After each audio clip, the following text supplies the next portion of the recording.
jewe iyo turiko turatazira ndi disciplina ku kintu cyose consa amazi ndanke ikintu ntwara focus ku Mana niyo numva hari n'icimviro caje numva ndavyihanye kumva ko hari ikintu kintevye mu vyimviro uretse rimwe ivyuma bihora binkoroga ariko naho ndibwira nti calme uri imbere ya throne ndibutsa ko ntakwiye kwibwa umwanya wanje kuko ndi kumwe n'umugabo atuma atakindi kintu nakimwe nkwiye kwiyumvira kwigende muri presence yiyo kuko atawuja mu biro vya president ariko arajya Jojo oya ntawuja imbere ya president ariko arasoma mu message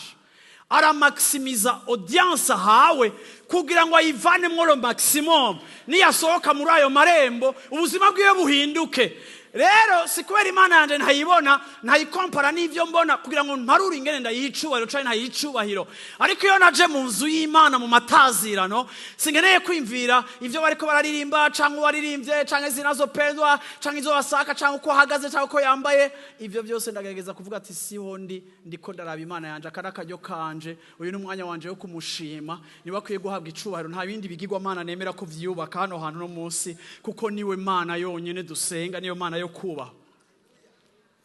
uyu muntu Esaya ari mu kiriyo ariko Imana ije kumwiyereka ntibavuganye ivy'ikiriyo none iyo Mana twagize Imana y'amasituation arakubona aragira gute ibintu byose tubigarukiriza ngaha ibintu byose twagize umubebe twamugize umubebisita uravyumva twamugize umuyaya wacu hako ndaje kubikira ngo ico ni kimwe mu vyarimwo ariko sico conye nari ni mwemere mutwemerere natwe bakozi b'Imana mwigora abantu mubabwire vyose bahe vyose kuko twege nta droit dufise y'ivyo tubaha cane n'ivyo tutabaha cane ngo baryoherwe hari igihe mudushira ahantu kugira ngo mugume muzo hari ibintu twumva twogira kugira ngo muhakunde ariko basi mwopfuma mugabanuka hagasigara bakeya ariko bariko barasezisa l'essentiel kandi bariko baratuma ubwiza bw'Imana buba déverse